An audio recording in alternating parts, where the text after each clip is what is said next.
In a few minutes. I do want to say, first of all, keep it casual until we get going. I can see more people walking in.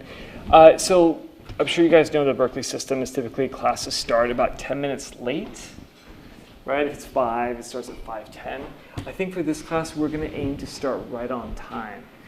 So hopefully that won't be a conflict for anybody. Does anybody have a class that ends right before this one? No? Okay, so keep that in mind. I'll send an email to everybody going forward. We'll start at 5 o'clock because an hour and a half is short. We have great speakers that we're very excited about hearing as much as we can. So, all right, we'll get started in 2 minutes.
I'm going to ask you to please put your computers away for the duration of the class, if that's okay. I love your undistracted attention. Ideally, put your phones away too. I know it's going to be tough, but we will make it through it. I am Nima Shamali. I'm your faculty for this course. Are we good to go?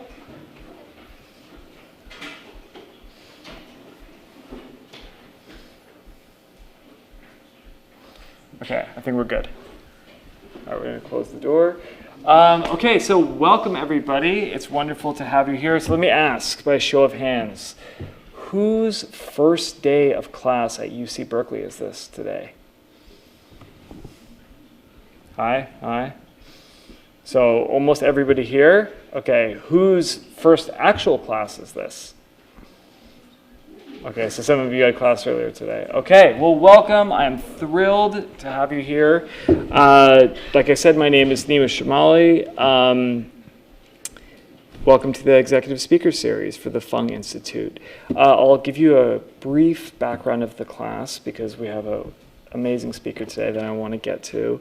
I just want to tell you that this is a really, really wonderful class that we have for you this semester. I can tell you that I know from personal experience when I was an undergraduate here at Berkeley and then in graduate school, I really did not know what to do with my degree when I left. I knew, what everybody else was doing. I knew that I had a very good degree from a very good school, but I really did not know the difference between product management, product marketing. I didn't really know what it meant to work in sales operations or consulting or a lot of different industries. And for those of you that have work experience and have come back as graduate students, a lot of people face that same challenge in graduate school. I can tell you again, when I went to grad school, I knew what I did not like. I can tell you from, the 2-3 years that I had worked in that first role, that I had a sense of what job I did not want to do going forward, but it still was not entirely clear to me what I wanted to do. And so, we have an incredible career department here at the Fung Institute that I really encourage you to take advantage of it. But I'm so thrilled that our leadership team here, led by Wayne Delker, and the rest of our support, Claire, Ashley, everybody that's here, they've put this speaker series for you. And this is really a chance, in addition to the Career Center, to really get exposure to some amazing speakers from a very diverse set of backgrounds and diverse set of job functions.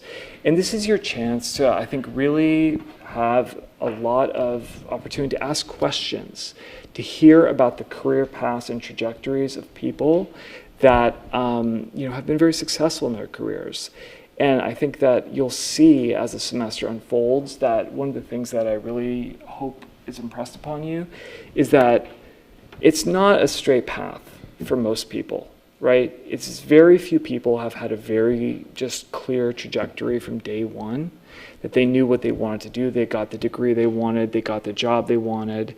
There's a lot of, I think, learning along the way for everybody. And if you don't see it in people that you consider role models, I can guarantee you that they've had a lot of kind of forks in the road along the way, that they've received really good guidance from people. And so again, if you have questions throughout the course of your time at the Fung Institute, I really encourage you to, beyond the Career Center, use this. Use this as an opportunity to learn about job functions. What is it, the day in the life of a product manager? What does that job really mean? What does it mean, to work as a data analyst? Think about different industries. Think about different functions. This is an amazing degree at an amazing school. I love UC Berkeley and Berkeley Engineering more than anything in the world. I was just telling Layla how grateful I am to the school. But as in any other degree, the degree, doesn't do work for you. Right? You're not going to get the degree and then just all these infinite opportunities and self-select for you and everything unfolds. It really is up to you to make the most of that degree, to find out where your interest and passion will eventually be. And there is never a totally clear route to that. So like I said, this is your chance to really learn and interact and engage and just have a very transparent conversation. And then hopefully, after you can speak more with hopefully our guest speakers and me and the rest of our team. But having said that, I think we're going to get started in a bit. Like I said, my name is Nima. This is Wayne Delker, our executive director. I'm sure a lot of you have met him. I'm going to have Layla up here in 1 second. I did want to spend about 2 minutes to ask any broad questions because we're diving right into the speaker series about the class in general. Yes? Are there assignments for this class, or how is it graded? Yeah, so there will be 2 assignments. The syllabus is up as I do apologize, it went up yesterday.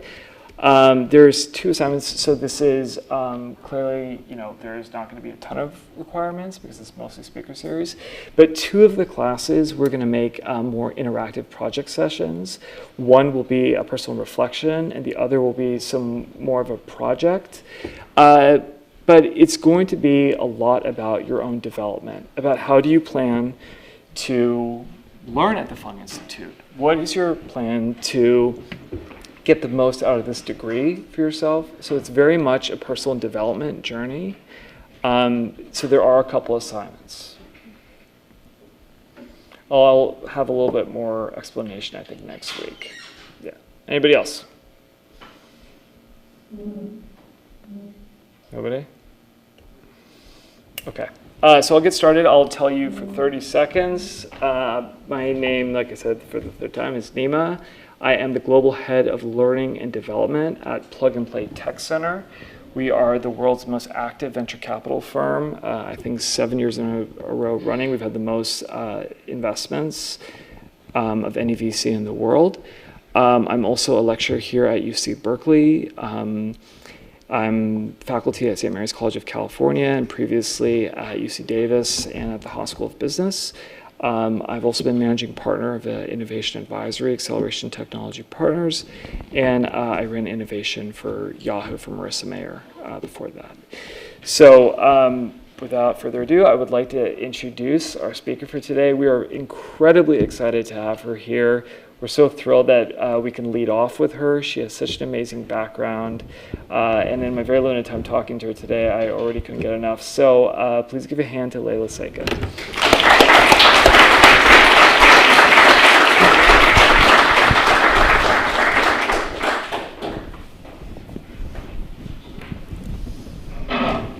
First day of school. My kids are not very happy. They're in 7th and 3rd grade, so they're bitching probably a little bit more than you guys are. But okay, so the format for this I think is going to vary every week. Today it's more of a fireside chat. Every week we'll figure out, what our speakers. Some of them will probably have presentations that they want to do. Some of these will be just straight, I think, speeches and lectures. In this case, it'll be more of a question and answer session. Sure. So Layla, welcome. Thanks. So like I said, we're very excited to have you here. I think you have an incredibly interesting background. You were telling me a bit about, you grew up local, and so tell us about, you grew up here and went to high school here, and then where did you start out? Yep, so I grew up in Berkeley on Spruce Street. If you ever go into Tilden Park, there's like a big orange house full of all these crazy sculptures. That's my mom. So I'm really like a Berkeley person. I grew up here. I went to Davis. I studied international relations and French. I had absolutely no idea what I wanted to do. My dad was a lawyer. He made a lot of money. I wanted to make a lot of money. So I was like, okay, what do you do to be a lawyer? How do you do to make a lot of money? And it was like, become a doctor or become a lawyer. I really didn't want to be a lawyer because I lived with one for most of my childhood, so that was not super fun. So I went into undergrad pre-med, and then I hit organic chemistry, and that all sort of fizzled down, and I went international relations and French. Okay. I do want to say, by the way, we are going to have a question and answer session, maybe 15 minutes at the end. If you have a really urgent question, though, please raise your hand.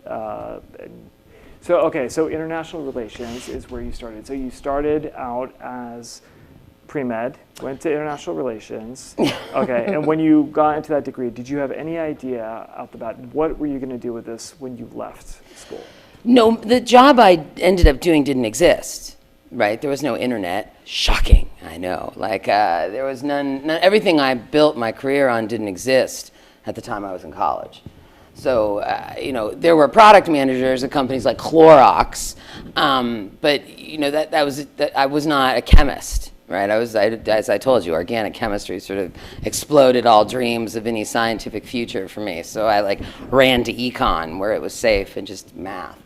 So no, I had no idea what I was going to do. In fact, I went to my parents, like I somehow squeezed a 5th year out of my parents because I made them think international relations and French was 2 degrees, which it was, but not really, because a lot of the classes were super overlapped. And then I tried to squeeze more time with my parents paying for my education by telling my father I should go to Sorbonne after I finished, and then my dad was like, yeah, no, you're done. Go make your own money. So I had no idea what I was going to do, and that's why I went into Peace Corps after college. Yeah, so we were just briefly talking about that, which is incredibly interesting. Okay, so where did you go in Peace Corps?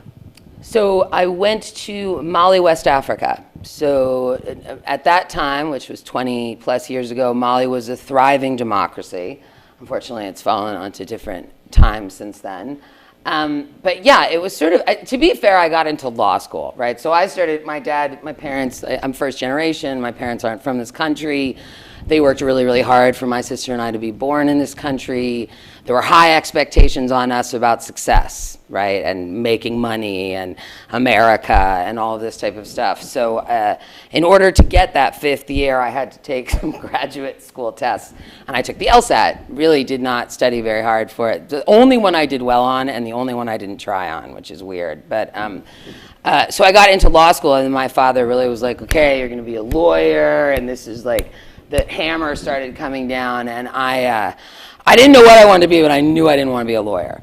All right, I was like, oh, this really backfired. Like, I thought I would do bad on the LSAT, I wouldn't get into law school, maybe they'd feel bad and pay for the Sorbonne. I still wanted to go to France, clearly, at that time.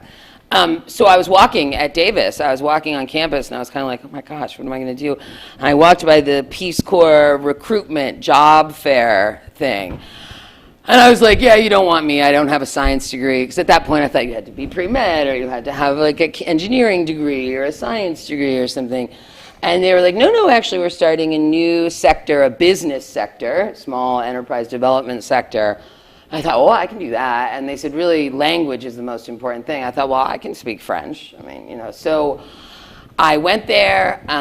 It was very strange. I was the only white person for miles. So I got a little bit of a taste for what it might feel like to live in this country sometimes, which as a white upper class kid from Berkeley, I'd been bussed around. I actually had more experience than most people, but living in the middle of Africa, in like the middle of the Sahel in Western Africa, you get a different sense. So I lived there for 2.5 years. I worked with women. I initially was assigned to work with the railroad.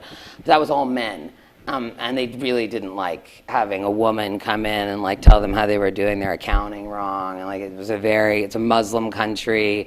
It was I'm very American. I'm very loud. I'm very like I'll say like no, you're wrong. It wasn't really going great with the railroad guys. No surprise probably to most of you. So I found a women's group, and then it ended up being a group that we really gelled together. They made crafts, we're not talking industry here, like dried mangoes and catering and jams and knitting things. But we created a savings and credit so that if someone was having a baptism, we would loan the money out. It was like micro loaning, basically. We modeled it off of what was going on in India. And it ended up being wildly successful. It actually became a nationalized bank, and it's still a bank branch today, and so it was a really successful Peace Corps project. But while I was in the Peace Corps, the internet happened. So that was 1996 to the end of 1998. Right, so I was gone, and then I came back here, and all my friends were driving like Porsches and BMWs, and I couldn't rent like a studio apartment in Berkeley without my dad co-signing on the lease. I was like, what happened? So yeah, I came back to sort of the boom, and really had no idea what was going on. I remember the first time I was like, oh, the internet's great, you're gonna love it. My husband and I went on my parents' like gateway computer, and we went on the Yahoo site, and we just clicked on every rotating GIF, right? Because we had no idea. I was like, this is trash. It's like commercials. Like, I watched this on television. Why would I sit on the internet? So I didn't send email until 1999. Okay, so you came back from the Peace Corps, so you found out about the internet and that it existed and that some friends were working in it. Okay, so what were your next steps, basically, to figure out more? Terrified. I was terrified.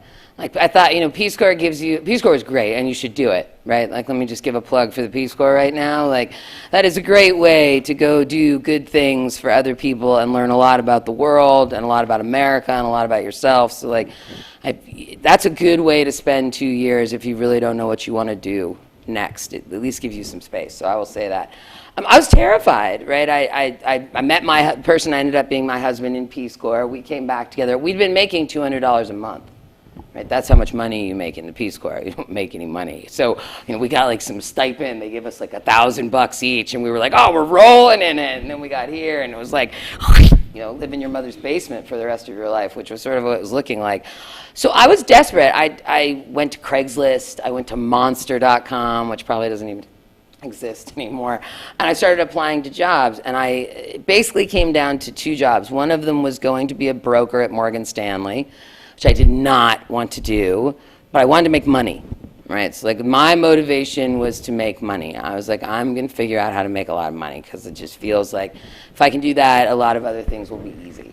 I'm not saying it's the most aspirational thing to think about, but it certainly isn't, but that was sort of the touchstone I went back to, like, okay, let me think about it that way.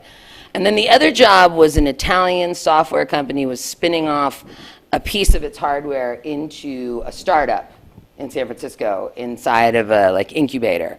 And that was employee number 1, and the guy was real crazy, and it was way more interesting, so I took that job.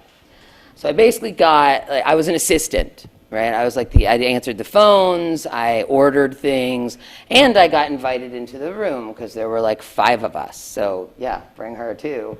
And that became a really good crash course in sort of what software development was looking like and what hardware development was looking like, and sort of what was beginning, there was a froth at the end of the 90s in San Francisco. So it was bang, it went really crazy.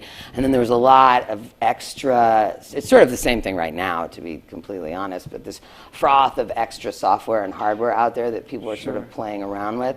So I sort of got a quick education in that. Okay, so you, having done international relations, then Peace Corps, you, I'm guessing, had no experience doing software development at all. None. Okay, so you took this job as an assistant, and in this position, you got exposure to actual software development. Did you learn any software development in business? So I focused more. My proclivity was more towards product and marketing. Look, I'm gonna be very candid with you. In college, I was just sort of talked out of coding. I tried to take some of those courses, and that's why I sit on the board of Girls Who Code, and that's why throughout my career I've been so avid about women, coding and doing technical engineering practices and all this type of stuff, because I definitely was talked out of it. It was much more this isn't for you. Come on, go to the econ course, sure, go there, or go to the poli-sci course, and that, it is what it is, but I do distinctly remember thinking I should learn how to talk to a computer. I'll engage in 101 or whatever it was, and it's Fortran or something back in the day, and they just talked me out of it. Talk to you out of, would you say, with your family, society? No, the teachers, the class. It was it was all men, it was mostly Asian. I definitely was an oddball. The teacher was a man. I got the sense very quickly that I was not really welcome and that it wasn't going to be an easy or fun learning experience. Okay, so then you became, like you say, product and marketing person. Right. So that startup didn't last very long, which is lesson number 1 in startups.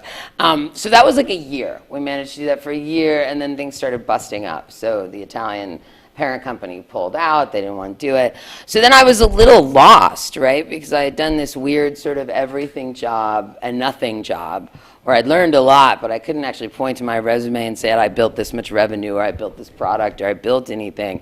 So I talked to the people I had been working with, and I said, well, what do you think I should do? I need a job. I have to pay the rent. What am I going to do?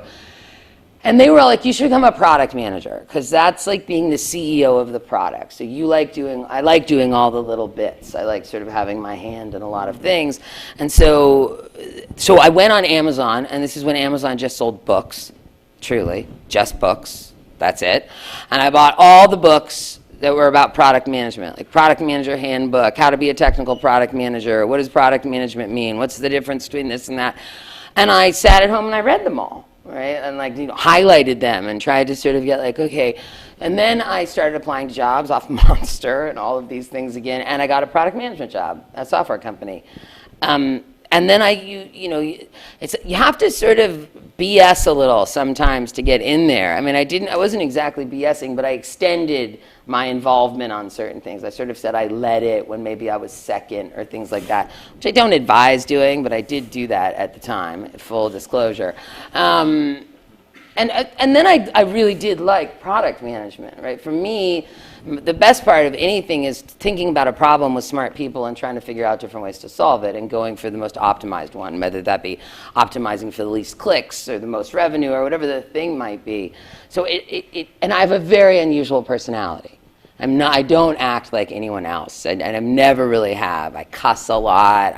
My voice is really strangely low. Like every hotel, they're like, "Mr. Secca." I'm just used to it. I'm like, "Yeah, I need some towels," like whatever. I don't even correct them anymore. So I had this underlying fear that I wasn't going to fit anywhere.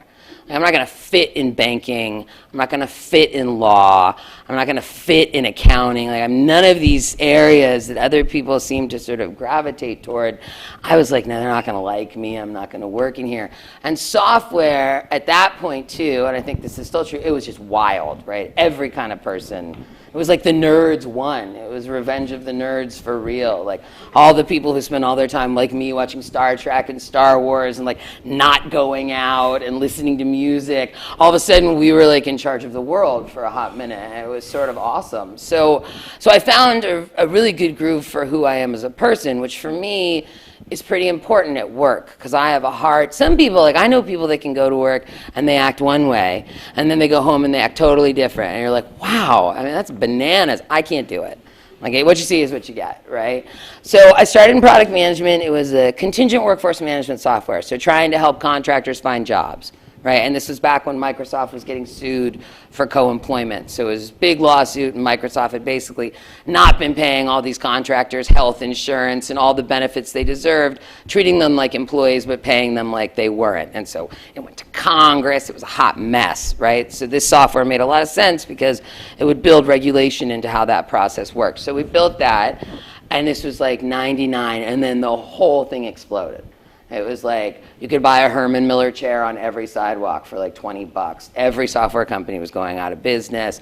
Everything. It was like decimated here. It was crazy. All like apartments everywhere, cars for sale everywhere. Like you could sort of see how people had overspent, like spent beyond their means, and now they were sort of paying for that.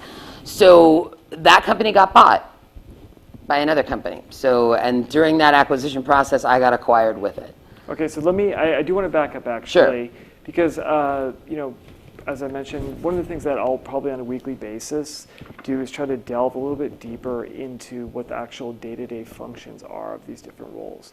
You've all heard about product management. I know, based on last year's class, it seemed like maybe 80% had come direct from undergrad. So you've probably had some exposure to product management, but I'd love to kind of expand on what does a product manager really do on a day-to-day basis? Sure. Like what skills are required? Who do you think would make a good product manager? Who are they looking for that type of role? Sure.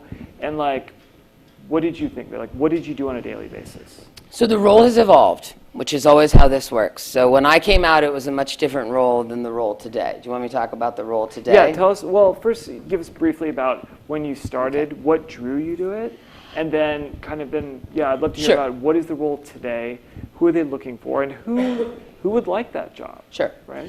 So, I mean, the genesis of the role in general is you go talk to the customers, you talk to analysts, you talk to the press, you talk to everybody about the problem you're trying to solve, right? So at Salesforce, we were trying to solve sales work for like how sales worked, how sales moved through the organization, how contacts connected with sales, how you like close that loop. At this other company, we were trying to close the loop around how contractors were hired and all this kind of stuff. So you spend a lot of time talking to people, and then you basically come up with a thesis that says, these are the 5 things that this software needs to do in order for us to sell into companies that have these kinds of problems, right? Like whatever those problems might be.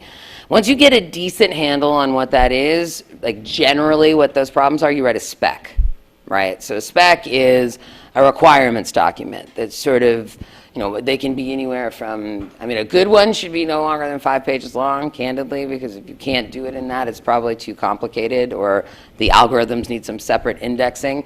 But you basically sit down and you can write up to a 20 to 25 page document that sort of explains the crux of the problem, the ways in which the customers need it to work so that it integrates with all the other things they have, right? Because you're not in isolation here. It's not like you build software and then off it goes. It has to connect to this thing and that thing and then, all these different things. So you sort of write that document, then you give that to engineering, right? You typically have an engineering lead, right? And most of the way we do development these days is a philosophy called Scrum, so like agile development. So we run in 2-week sprints.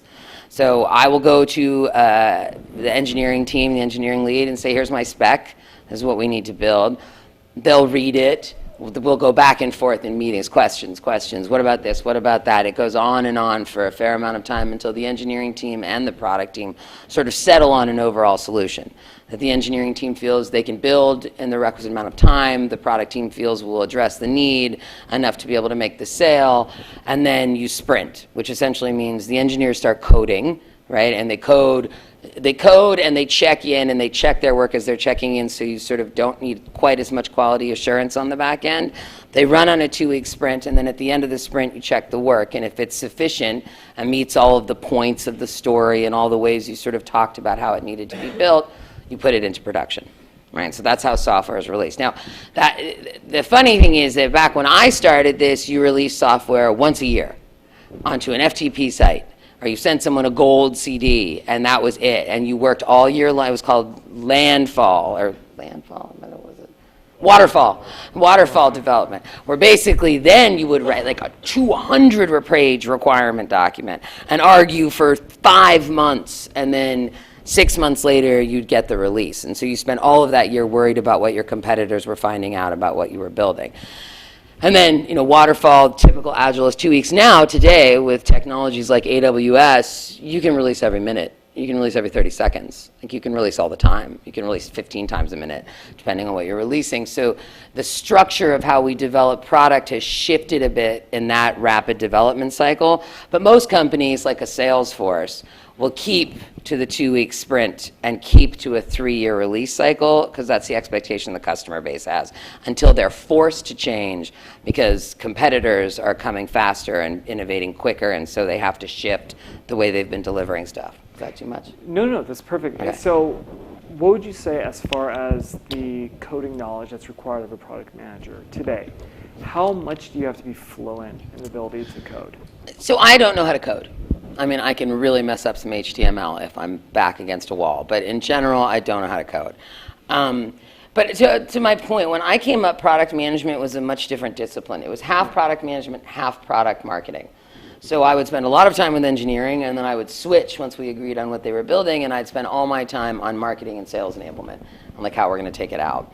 These days, those two functions are very divided. Like every software company, it's very rare product marketing and product management are together. They're separated. In many instances, product management will report up through the product org, but in more, often now, they seem to be reporting up through marketing, right? Going for like a holistic corporate message, and then each product has some sort of piece of the puzzle underneath it. I think that in today's market, the shift has become towards more technical product managers. In fact, more often than not, when you talk to product managers these days, they say we're engineers, right? Like I was an engineer and now I'm a product manager, which I think there's some logic to, because engineering is really complicated. And if you do understand how engineering works, you can sort of build better product with the right product team. Now, the other side of that coin is you spend a lot of time in analysis paralysis, sort of admiring the ugly engineering problem, where someone like me will be like, code now, go, stop, enough, build, and that you need both of those sort of sides of the coins to effectively deliver in this kind of a market. And a lot of schools, I think it's getting more common that they actually have product management courses. But for a long time, they didn't have those courses unless you went to executive education, right?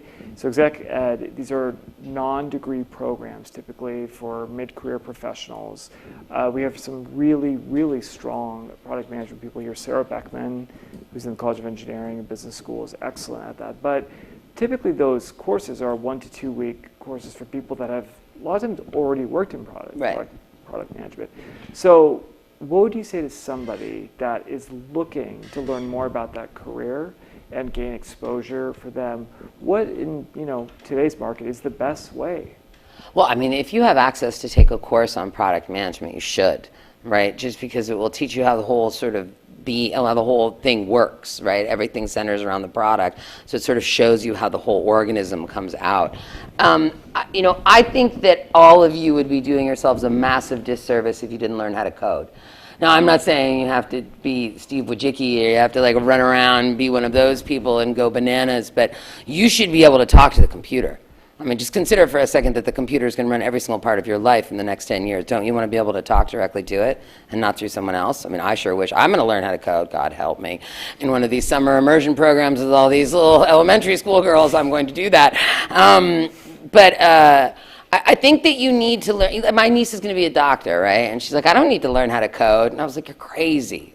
Just learn how to code. So you should all learn something. It's like some people take Spanish in high school and they're like, hola, and fine. But at least they can say hola and their name and order a beer, right? Can you do that in coding? Because you should be able to at least figure that much out. So that's my shtick on that. For product management, you should have at least taken a couple of coding classes in college, right? I don't think it's a requirement that you have an engineering degree. I think it will help you if you do. Engineering degrees never hurt you. They just don't, right? It's one of those degrees that it just doesn't matter. It always is helpful. So, I think that that's a good prerequisite. I also think if you're interested in product management, you should go talk to product managers. I mean, I think the reason why product management as a discipline has gotten more exciting, specifically around software, is because product managers often are the people that are tapped in organizations to take on the bigger jobs. Yeah. I certainly was. Yeah. Right? I was tapped because I was really good at product, and then that turned into a much bigger job inside the organization where I was running divisions and aspirationally, I think a lot of people think that's what they want. Yeah, and as far as the challenges of that role, I can say that from my experience working with product managers, a lot of the time I've heard that one of the harder parts of the job is the fact that a lot of the people with whom you're working are not reporting to you, right? They're engineers, there are different disciplines across the company that you need to frequently kind of corral and lasso to do work for you, to do different things, but at the same time, you are your own entity that is running this product. So would you say, there are other challenges beyond that? What do you think are the hard parts of this job? Well, management through influence will be that is probably one of the more effective skills you can learn, and you learn that as a product manager. I mean, ultimately people know they have to get the product out, but it's you that's on the line to deliver it. So that teaches you how to build teams and camaraderie. That teaches you how to sort of, I had this running joke at Salesforce where I was like, I'm very successful here because I just make my problem everybody else's problem. And then everyone fixes it, right? So but that's because I was good at influencement. I was influencing other people to care about the thing that I was passionate about. I mean, I think that you have to, any team environment in business like this, you have to hone a lot of different skills and work with a lot of different people, right? Product management is probably one of the more obvious ones because you context switch between engineering and sales, right? Which are often the two opposites in the company, right? The super dork who wears a sweatshirt and never leaves his house before noon, and then the cheese ball from Chico's running around with a Bud Light all the time. There's sort of these two dichotomies of these people in Silicon Valley, and product management sort of stands between the two and has to pivot and sort of make them all kind of gel and function together, which is, that's what CEOs do. That's what leaders do. I think the best skill to be a product manager is, are you a good leader? And that can be assessed on a soccer field, that can be assessed in a sorority or a fraternity or in a class or on a project. It's not always assessed in a boardroom, right? Yeah. Okay, so I want to take a minute to see if there are any questions so far about anything we discuss, especially product management, because Layla's career is a lot of very interesting things. We're going to move on from product management. Anything so far? Yes. You said you had a strong personality. Did you question yourself? Did you try to adapt to some jobs, or were you like sure about who you were and how you would fit who you were up to now? Yeah, no, I was not sure about who I was. No. I mean, I was. I knew it was hard for me to act any differently, which was probably the thing. But I doubted myself a lot. There were a lot of. I changed the way I dressed. I changed the way. I mean, it's different when you're a woman too. Like you're judged on a lot of other stuff that men aren't necessarily judged on. So there was lots of different ways I shifted my behavior. I tried to talk higher for a while. Like, it was terrible. Everyone was like, I was like, I hated the way it sounded, but I was trying to sound more like a girl because I heard from people that my voice was intimidating to the men. I was like, I struggle with that. I still struggle with that. And now I've hit like a certain level in my career where I sit on the boards of giant companies and I'm sort of in the C-suite, and my behavior is not the typical C-suite behavior. So I still struggle with that. I think that if you're pushing yourself, you're always going to sort of, at least for me, I'm always going to be struggling with what do I have to give to get, or what am I interested in changing or not changing. I think that's, at least for me, that's always been part of it. That's a great question. Very good. Okay, I saw another question, please. Two quick questions. Yeah, of course. Number one, you talked about, like for a product manager, it's always a good idea to have some background in coding, take a couple of coding exams. For a lot of us here, like software engineers, we come from the opposite end, where we have a lot of experience in engineering, but not the other way. What would you recommend as a good strategy? Take marketing classes. I mean, you're not going to like it. Right? You can be like, oh my God, this is so stupid. Like, what are you talking about? Why would I spend that money? But like, it's sides of the brain, right? A little bit. Like, if you're an engineer and you can enjoy a marketing class, that's a very interesting skill set for you to have. Like, I have some friends that are super engineers, geniuses, but they get marketing. Like, they get sales, they get the other side of the coin, so they become our fiercest weapons. Like in big deals, like signing a $100 million contract, we will bring that person in towards when like the hostility, there's always a point in a deal where like, it's looked good and now it's about to blow. We're not going to get the deal. Like, those are the people we bring in, those trained software engineers that understand the art of the other side of the equation. So you just learn, I mean, it's the same, you learn the other side a little bit. Where is your interaction with like the engineering lead or tech lead, and do you just specify to them as a product manager that this is what I want and then they decide how to do it, or can you go to the crux of how to solve a problem, what frameworks or what technology? That's very funny. There are two age-old fights in every corporation, right? Product management and engineering, and sales and marketing. These constant, like they pitted against each other. It's like the way you drive a successful company. I hate it, but there's a little truth to it. So listen, I work very hard to have really solid relationships with my engineering leads. I go out to dinner with them. I go out to lunch with them. I get to know them as people. I get to know their families. I'm honest about my skill set technically and where I need them to show up. Like, because oftentimes with engineers, they won't talk. Right? So if we're in a situation where we both agree X is a bad idea, and I can argue that that's a bad idea for a business case up to a point, but then there's a technical argument, lots of times engineers will just sort of sit there. And so my agreement will be like, if we're in that situation, you speak up. Like, I team up with them. But that's a contentious relationship because inevitably the product manager is supposed to say what, and the engineer is supposed to say how. It's a lot more gray than that. It's hard. You got to work at it. Like any relationship, like a mom or a sister, boyfriend, girlfriend, friend, teacher, any relationship, work is just like that, right? Like somehow we think you have to build the same type of relationships, maybe not at the same intensity, but you have to engage with people in a way that the trust is built so that when you're both up against a wall, which you will be, if you're building with a dev lead, there will come a time where you as the product lead and them as the dev lead are in a bad spot. It just always happens. You want to make sure you have each other's backs in that moment, or else it goes really bad. Yeah. Great. Okay, please. How does product management change from working, say, like in a relatively small company, like just starting out, versus something like Salesforce where you have so many different products going on. It all has to be part of an ecosystem. Are there like multiple stacks of product management with product managers managing other product managers? Yeah, so it just gets matrixed, right? So when I started Salesforce, there was like 12 product managers, or 12 of us, I think. Like, there were not very many, and now I think there's like 500 or something. I don't even know how many there are. It gets more matrixed, and every company does it slightly differently. I mean, the thing about being a product manager at a smaller company is you're going to have a much more well-rounded experience. You're going to work a lot, and you're going to have to create decks and go on sales calls and do all these different types of things, but you get a richer sense of how the whole process works when you're on a smaller product line. But even at Salesforce, you know, like, although we had tons and tons of products, each individual product ran like its own little thing. So you'd have a set of product managers and a set of product marketing folks and a set of engineers, and that was a team on that product. And then really the art to how it all worked together was in the release. Right? Like how we did release management became a huge part of our product strategy at a certain point when we had like 16 different product lines all doing different stuff, and we had to sort of gel it together. So it sort of shifts at to a different spot in the sort of the development cycle a little bit. Did that answer your question? Yeah. Okay. Maybe one last question if there's one. Yes.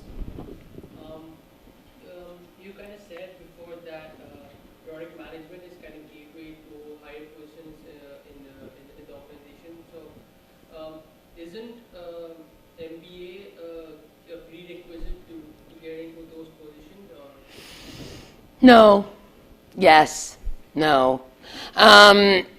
Here's the thing. If you're really good at the work, like, you don't need it. I got an MBA. I went to school at night. I worked full time. I worked my husband through law school, and I got an MBA at night.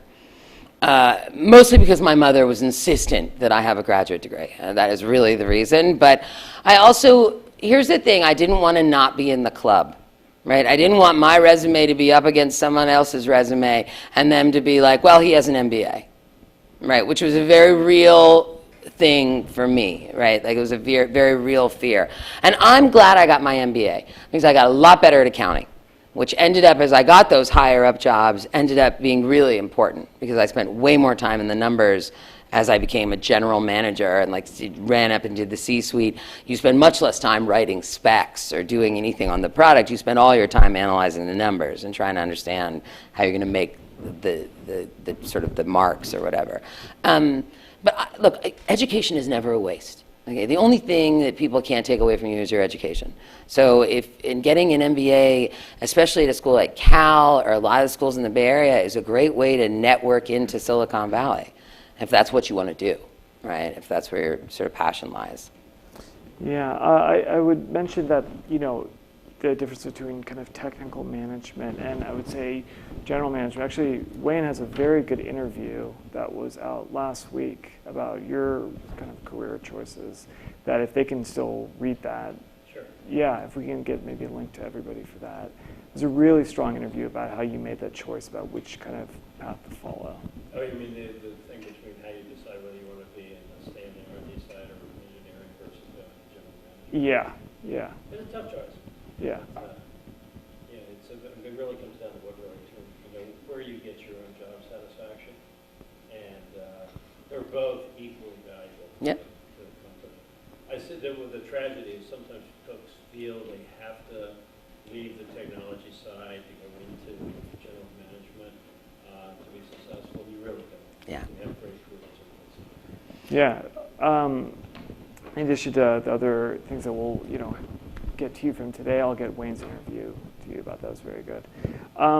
Okay, so product management. You did that for how long? I think all in, I probably was in product management for about 12 years. Now, I took on more responsibility, right? So I was one of those people throughout my career where I just said yes, right? I was like, yep, I'll do it. I'll do the project. I'll take that department. I'll take that team. I said yes for most of the early part of my career. I just was sort of, I was super ambitious. And as I told you already, I had high aspirations for what I wanted to accomplish. So, so I took on marketing. And again, I sort of grew up in a world where I did product and marketing, and I'm good at telling stories. right? Which is really what marketing ends up being. Can you tell the story in a way that is different and interesting enough so that the press wants to write or you catch the customer's attention? So I was pretty good at that.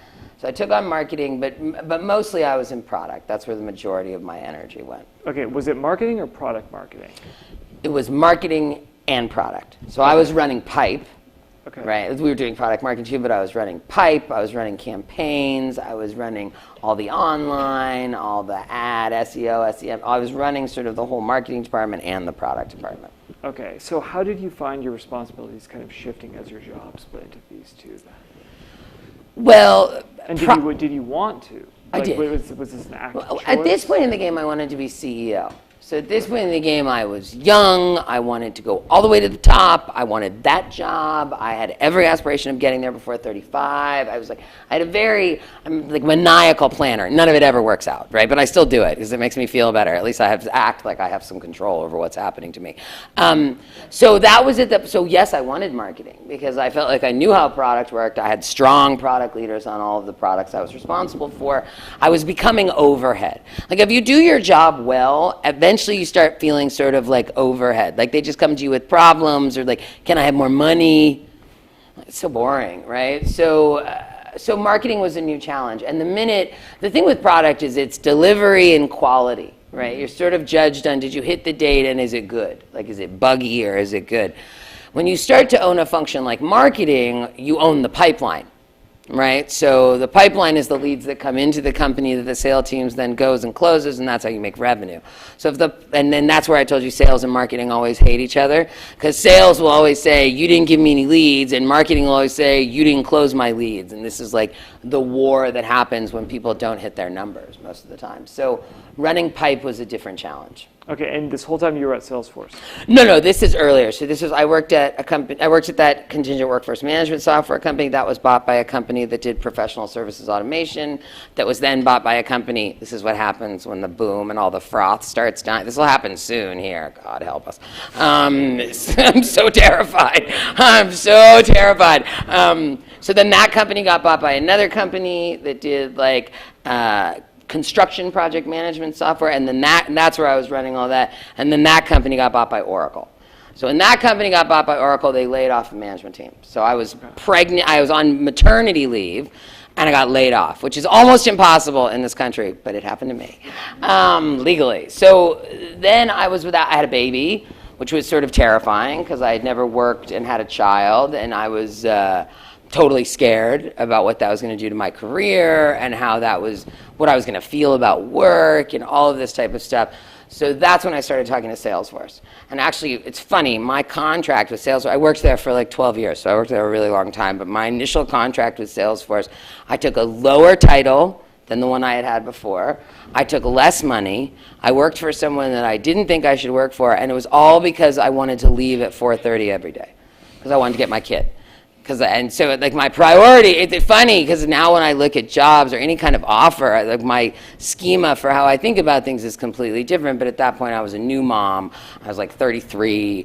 I was a vice president. I was coming in at like a fairly high director, senior director. I had been a vice president. So it was sort of a weird moment. But I went to Salesforce, and it's funny because I worked there for 12 years, and they used to make the joke like, well, Layla's got to leave at 4:30, because of course I stopped doing that. Like 3 years in, I was there at long hours and all that stuff. But yeah, that's how I ended up at Salesforce. Okay, so when you were at Salesforce, the role you entered at Salesforce was this mixture of product and marketing? It was called product marketing, but that was still in the day when we were doing both. So I came in under product marketing, but it was on the App Exchange, which ended up being like our app store, right? But this is back in the day before Amazon Web Services or Google Cloud. If you wanted to build in the cloud, you had to build your own infrastructure stack, or you built on Salesforce, because we were the only one that was open and sort of let everyone do this. So I ran the marketplace where all of those things that got built around our core solutions were sort of highlighted to our customers and sold to them. So, and I did that for 6 years. The first couple of years, our main objective was really to make people think that Salesforce was bigger than CRM, that it was a platform company. because we realized we could play a much bigger game than the one we had been playing as far as shifting to a multi-product company and then eventually really leveraging the channel that I was creating to make revenue. So we spent the first 3 years where you could build a product on Salesforce and run it and it was free. You know, it sold it, you made money, you didn't have to pay us anything. That went on for like 5 years, and then we sort of got the accreditation from the industry that we were a platform company, whereby directly after my boss was like, okay, now turn it into a revenue channel. So then I had to introduce revenue into that. So we came up with a percent net revenue model that we pushed out into the base, and within 2 years, that was a $100 million business. When I left Salesforce in May, it was a $700 million business. So grew very well, considering everything. Yeah. And I love that you mentioned, product marketing and how it's changed. That it's another thing that I think a lot of people don't know the specifics of what that role means compared to actual marketing. Yeah. It's so interesting, especially because it is a good fit for some technical people. Oh, yeah. Right? It's a great fit. So how would you describe what is product marketing, and especially how does it differentiate from just marketing from somebody from a business school? Sure.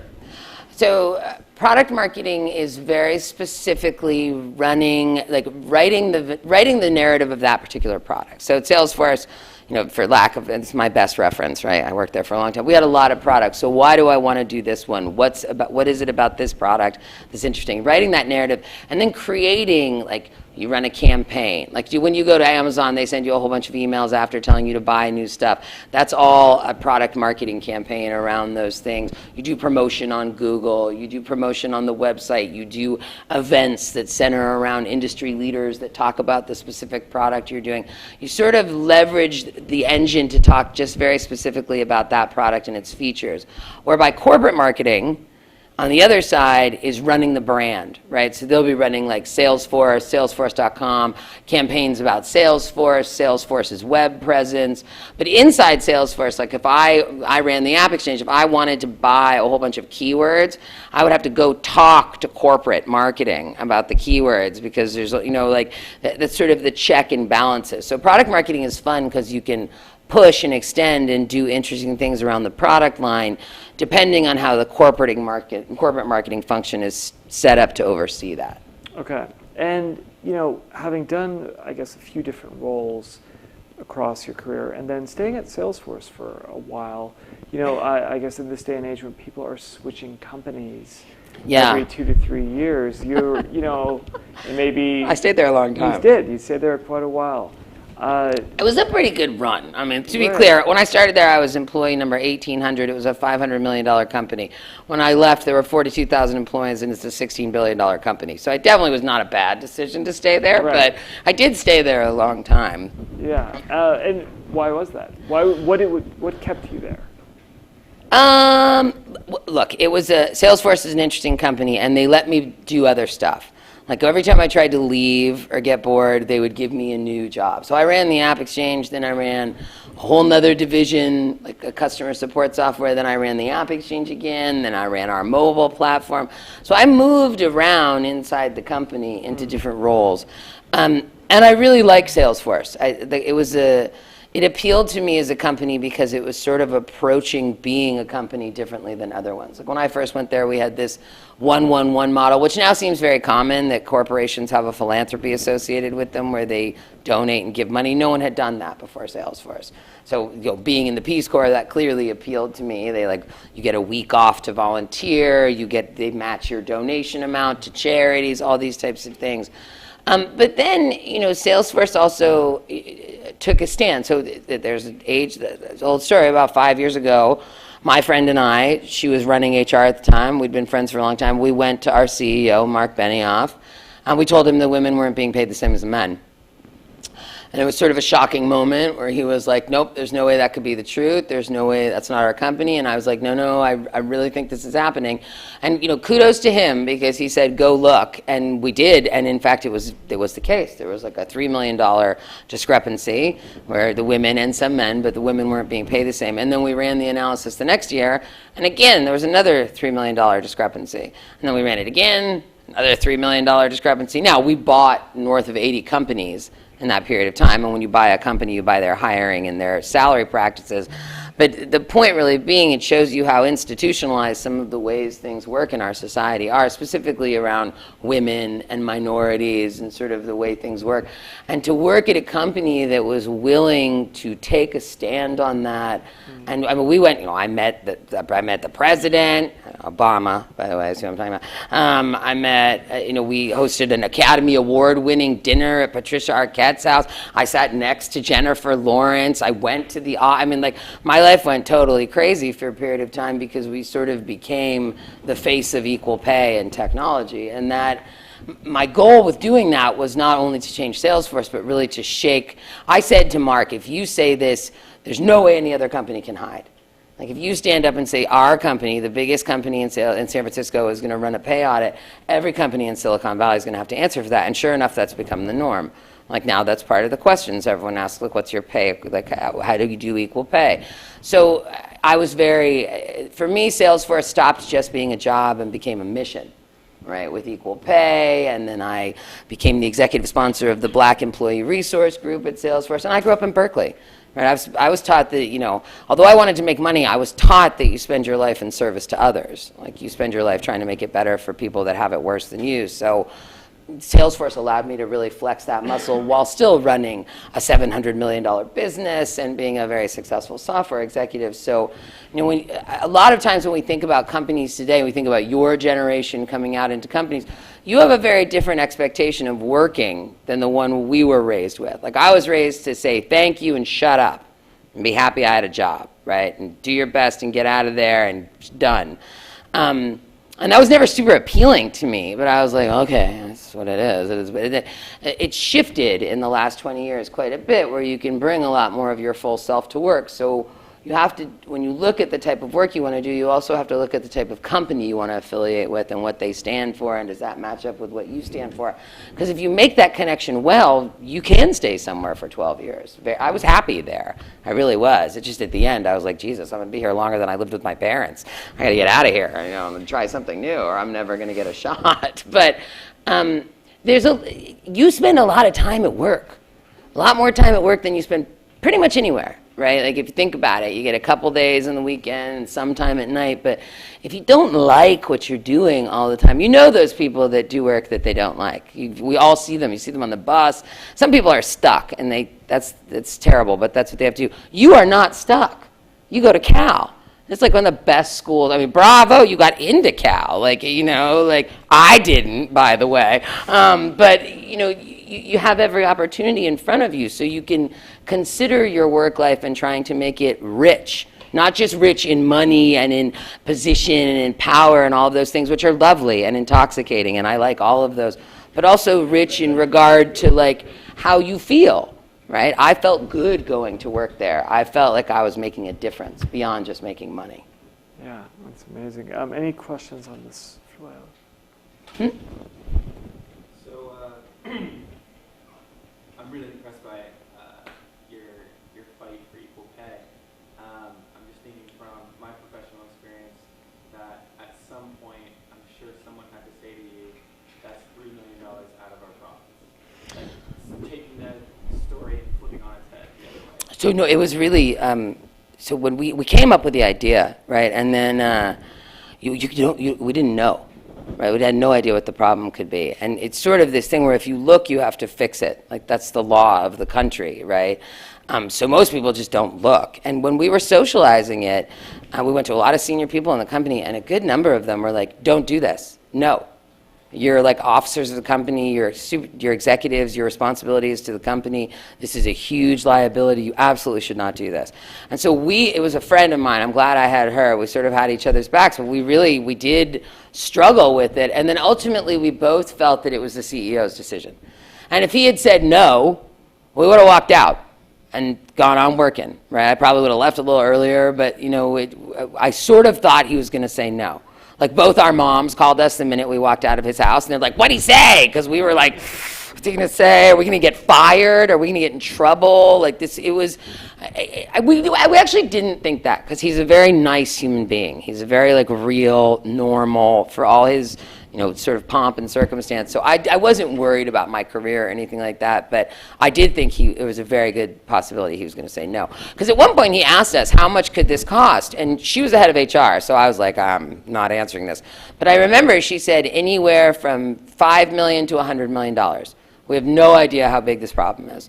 We have no idea how bad it is in regions, like in Europe, in Latin America, Japan, in areas where typically women are not even as vocal as they are in the United States. So there was a lot of, it was not, it's funny because at the time it really just felt like the right thing to do to both of us. It ended up being an incredibly courageous thing to do. And there was all kinds of backlash and all kinds of weird things that did happen.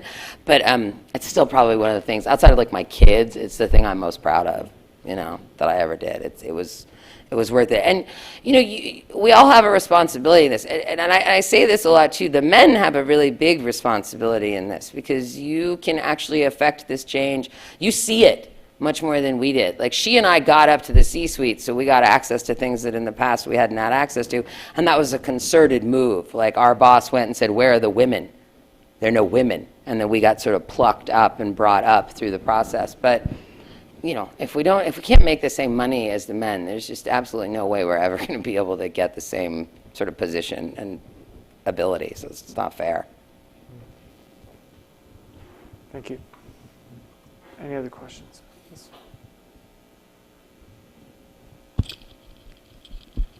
Yeah, I think it's really amazing. I can tell you, having worked at a few different companies, how important and kind of the norm that transparency around salaries have become now.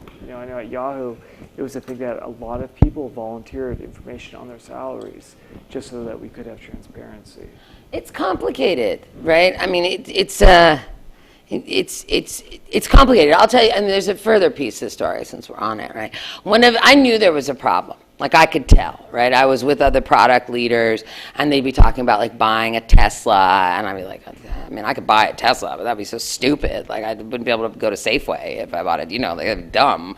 So I sort of had this sense that and they didn't come from family money, like I knew who they were. So I sort of had this sense, but there was this one sort of critical thing that happened. As I was running this division, it had been very ill when I took it over. It was making about $7 million in revenue.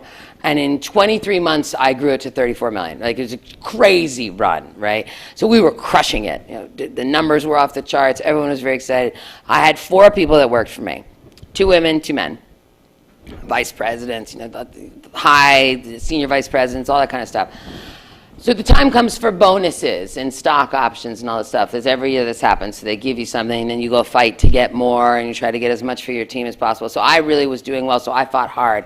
And all of these people had worked at Salesforce for at least 5 years. I got them all chunks that were far higher than anything they'd ever gotten before, right? All 4 good chunks. So it all came back, and I sort of was like, did anyone do more of these 4? Should I give one more? I thought, really, it was a total team effort, and everyone executed beautifully. It's more than anyone's ever gotten. I'm splitting it in 4s, and I'm just giving it away.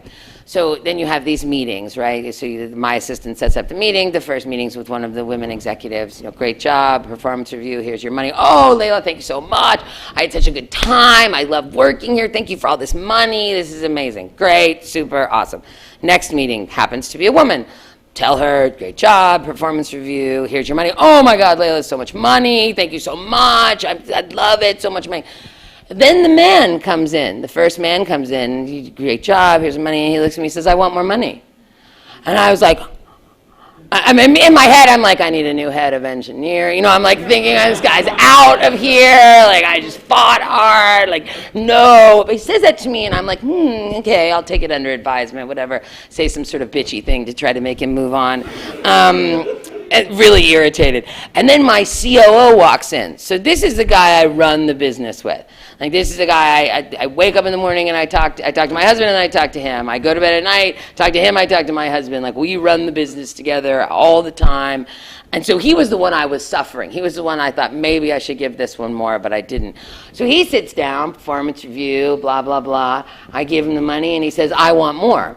And he and I were close enough that I was like, okay, stop it. Just, we're stopping this meeting in that format and we're switching to a different conversation. And I said, what makes you think you can ask for more money right now? Like, it's the most money you've ever gotten. He's my partner, so I can talk to him openly and fluidly. And he looks at me and says, I always ask for more money. That's what everyone does. That's what we were all told to do. That's what we were all trained to do. And it was like someone slapped my face because I was not taught that. I was taught to say thank you. I was taught to act like you like a present even if you don't. I was taught to act like if anyone gives you anything, it is a present. Like my mother would have killed me if my reaction was anything other than, oh, thank you. Oh, that's lovely. Thank you. But it was a total, it was like, it's like someone slapped me in the face. And I had been in this conversation with my friend Cindy about equal pay, but that was the moment when that happened where I was like, we got to do it. We got to do it because it's just institutionalized. It's like in our society, the women are told to say thank you, the men are told to ask for more. Like, what is this shit? This is not okay. Like, this is not. And so once that, and it was me, right? I consider myself pretty on the edge. I will say the uncomfortable thing. I'm not afraid to question authority. I had been the one sort of saying, oh, thank you, thank you, thank you. Were all those times I should have been asking for more? So no wonder the guys were buying Teslas, and I was like, how am I going to pay my mortgage? Like, oh, yeah. Because every time they got asked, they got something, they said more. And every time I got something, I said thanks. Right? Like, so it's interesting patterning that's sort of built into the way we all function that I think you coming out with the benefit of having had technology in your pocket for the majority of your life, right, and sort of having, I hope you all are more woke than my generation was, right, but there's a lot of interesting ways that you can think about how you help people in the business world by just questioning the common thing that keeps happening over and over again. Great, thank you. Okay, so we are starting to run a little short on time, so I will just ask you this. So you recently left Salesforce. I did. Again, and you told me a little bit outside about what your plans are. If you could maybe in 5 minutes or so tell us about the decision to leave Salesforce and what your plans are for the future. Leaving Salesforce was really hard. It was really, really hard. It took me a really long time to do it. And it was super scary. And it still remains scary every now and then. I worked there a really long time. I had a really good time there. I had a really good experience there. I did very well there. I worked there from 33, I worked there from the time I was 33 until I was around 45, right? So the thing that sometimes happens when you work in the same place for a really long time is they just remember the 33-year-old. Right, and they don't really see how I've changed, and I'm such a strong personality, and I'm so loud, and I say shit in a college classroom, and I'm not. So it was easier for them to just see that. So I felt like I wasn't getting as many opportunities as I wanted. I also felt like if I didn't leave Salesforce, I was just going to retire there, and that didn't seem super interesting. I felt like I should try something else. So a whole group of my friends, they're mostly women, and I are starting a venture fund. So that's one of the things I'm doing. So we've raised like 25 million. We have about 5 more to raise. We're not public yet, so I can't really tell you much more than that, but we've already started investing. So that, another area, candidly, that I saw a lot of issue in was venture, right? Because we would be operating executives, and a lot of the men would cycle out and go into venture, and then they'd call the other operating execs and be like, hey, give me $100,000, we're going to invest in this company, and they would all be doing all this, but they were never calling the women, right? So I was like, oh, God, here we go again. Like, these guys are making all this money in a side gig, and none of us are being cut in. So I was friends with a number of them, and I sort of said, hey, cut me in. Like, why aren't you calling me? I have money, I can invest money. So I started investing and realized how much money there was in that, and so the purpose of the fund is to really get more women investing, like more women in venture, and all of the women in the fund are senior operators at like major companies. So it's cool, it's fun. I will go back and get an operating job at some point. It's just I've been lucky enough to have the opportunity to not have to race to do that, so I'm not. Okay, very good. Okay, so I think we're gonna leave. We have about 10 minutes or so. Let's do questions for probably 5-6 minutes. We have a mic back there, so if anybody has some remaining questions. Yes. Microphone's coming. Just a question about basically the negotiation for salary. Have you had any sort of experience, or do you know if Salesforce or big companies have any institutional experience where basically a person is asking for so much that it ruined the relationship? Or let's say they get an initial offer and they just come back and say, I need 50% more. And then the offers just kind of just get this, it's just not going to work out kind of thing. I mean, I have heard of instances where people have come back with a really high counter and the company has walked. Look, the truth is, if they get to the point where they're making you an offer, they really want you to take the job, right? It's hard to get to an offer, and people are picky. One person doesn't like you in the interview cycle. It's hard. So, but they will. I mean, if you ask for 50% more, they'll just come back and say no, 7. Right? Companies don't really have a big trip about that. They might think you're bold. It might be, they might be like, well, damn, who do you think you are, right? So you might come in and they might sort of be like, But the only people that really know that are like the HR person and your boss, right? And in most instances, I mean, I always think it's funny when people do that. I'm always like, well, let's see. Maybe you are worth it, and then we'll see if you get it later. But, you have to ask for what's reasonable, too. Like, I've seen people come in and ask for just ridiculous things, and I'm like, you are not that person. Like, you're like a little analyst. What are you crazy? That person's running the whole department. So know your worth, but don't be afraid to ask for it. The worst they can say is no, and then you're no bit worse off, right? Thank you. Over here. Yes. Thank you for sharing your life experience with us. I'm really impressed and learned a lot. Thank you. And I have a question about life-work balance. I recall like 2 different experiences when you say about your early early stage of a career. So one is you describe yourself as super ambitious person, and you always say yes to most of the work requests. And then when you had kids, you are willing to take a lower title, lower money, and you want to get out of the company by 4:30. So what's your advice to people like us, like young professionals, like 20-ish years old person? Should we pay attention to our life-work balance, or should we just throw it into trash until we have kids? Don't throw it in the trash, ever. I don't like the term work-life balance. I don't like it because it implies that you're trying to balance something that is inherently out of balance, right? In this day and age, with the way we're connected, your work and your life really meld together. I think at different times in your life, different things need more attention, right? For me, I will work, I will just go, right? And I will push and push and push.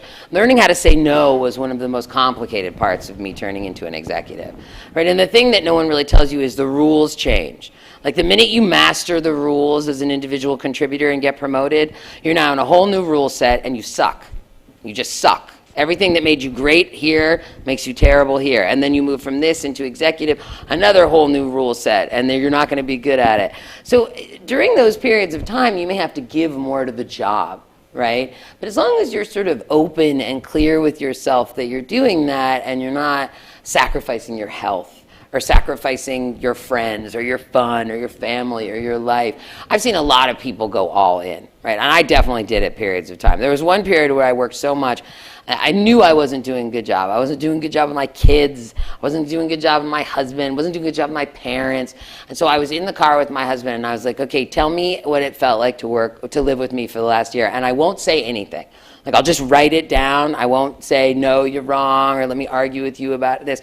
And so he started talking, and I was writing down what he said it, and then I read it, and I was like, oh my God, yuck, I'm terrible. Like, your time's more important than everyone else's. You know, all these types of things, which I totally did think, too, right? Like, if I'm honest with myself, I was like, well, I make the money. So clearly my time's more important than everyone else's, which is not true, right? That's a terrible way to go about creating lasting relationships. But you need to be checked, right? So whether you find a way to check yourself, or you have a partner or a friend or a parent or someone that helps you check yourself, you have to do that. If you're all work and no play makes Jack a dull boy. I mean, I know these people that are all software. I'm like, you're so boring. Like, what's going to happen when they don't want to hire you anymore? You have nothing to talk about other than like Salesforce. boring after a while. I mean, like, take a picture, read a book, draw a picture, you got to be a whole person. So don't throw work-life balance out. Yeah. Great question. This is our last question. Oh, hi. Thank you so much for all your work with women and equal pay. I really appreciate it. I'm just finishing up a research project on women negotiating compensation. Oh. Yeah, and it's been very interesting talking to women across the board, from 35 to 55, from paralegal to CEO. And there are a number of factors, as you mentioned, that make pay very complicated, both when you're accepting someone into an organization and then internally as they begin to move through.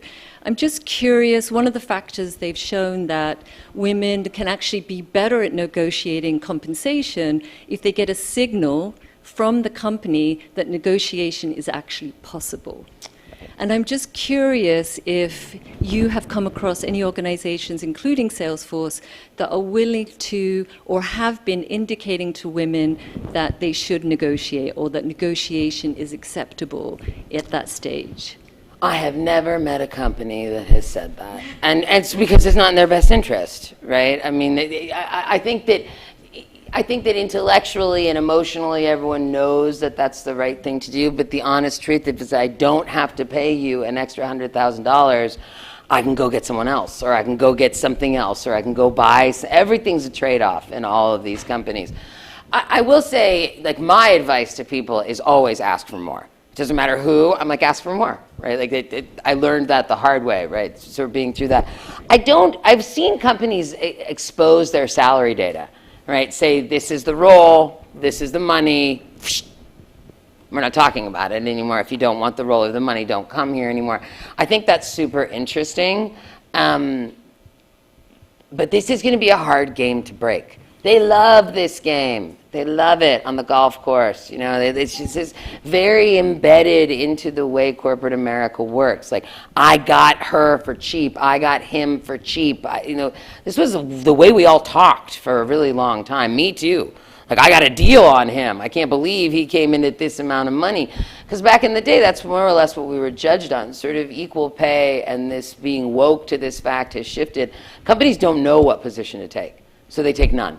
Right, that's why Salesforce was so unique. It took a position. It actually stood out. And we could have had a $100 million problem. We could have had a really ugly problem, which is why initially the CEO said it may take us a decade to fix this, because we were hedging just in case it was really bad and we couldn't clean it up right away. So, like, I think we have a ways to go before people get there. But the fact that it's so widely discussed, like, it was not 5 years ago.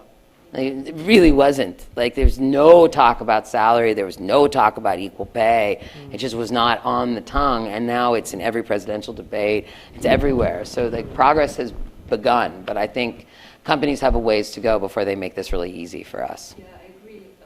Actually, pretty much all the women that I spoke to had not initiated negotiation. And I think it's a result of what they're hearing and seeing and the groups that they're interacting with, that now, even throughout their career, when they haven't asked for a raise, they are now starting to do that. It's hard. Yeah. It's scary. It's not easy, especially if you're in the minority. It's not easy to ask for more. It's strangely difficult, but something we have to get comfortable doing. Yeah, I would say it's incredibly inspiring, everything that you've shared today. I really feel lucky to hear this. I can just tell you I've been inside a lot of companies, and there's a lot of events and a lot of things to raise awareness, and where there's already momentum in those areas, right? That we'll have, and I could say that we had a lot of frequent events about like diversity and inclusion. That was, at least in Silicon Valley, the company that we had was already widely accepted. So these were very strong programs that we had, but at that point, we had momentum there. I think to do something like that, march to the CEO's office, right? Yeah, it was sort of ballsy. I didn't even realize it at the time, but yeah. To do something like that really, especially about compensation, where that is where hit him where it hurts. The money matters. Yeah, it does. The money matters. Like, don't kid yourself, right? Yeah. I mean, maybe you can live somewhere where it doesn't matter that much, but if you want to live here, sadly, it matters. You know, it's hard to live here. It's really expensive. I mean, all my friends from growing up are like normal people, like teachers and plumbers, and they can't live here anymore. They all live in like Michigan or something now. And, you know, like they can't, which is crazy because they grew up here. Like, it's sort of a strange thing. But especially for women and underrepresented minorities, like how can we ever even begin to get things more even if we can't even make the same money for the same work? Like, and it's math, right? That's the other thing. This is not a super emotional topic. It's math. And math is the best, right? Because math is math. It just, if you're really good, you can argue math one of two. Like, you can argue both sides of math. I know that too. But the nice thing about pay is it's a pretty concrete number that people can sort of begin addressing, and it makes a big impact on the lives of the folks that get it. Totally. Yeah. Wonderful. Thank you so Thank much. Thank you. That was fun.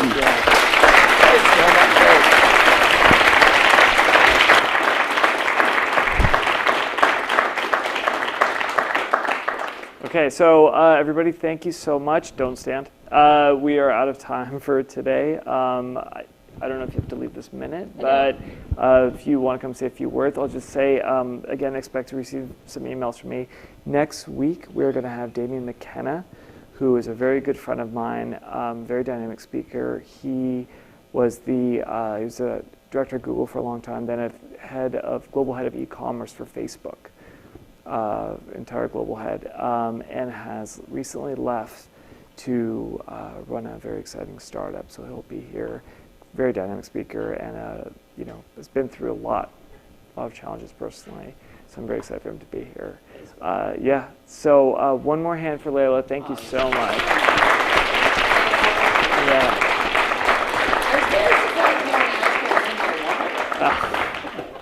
I thought one of you would make a snide remark about my water bottle. Yeah. Like, what's in your water bottle? Charcoal, right? I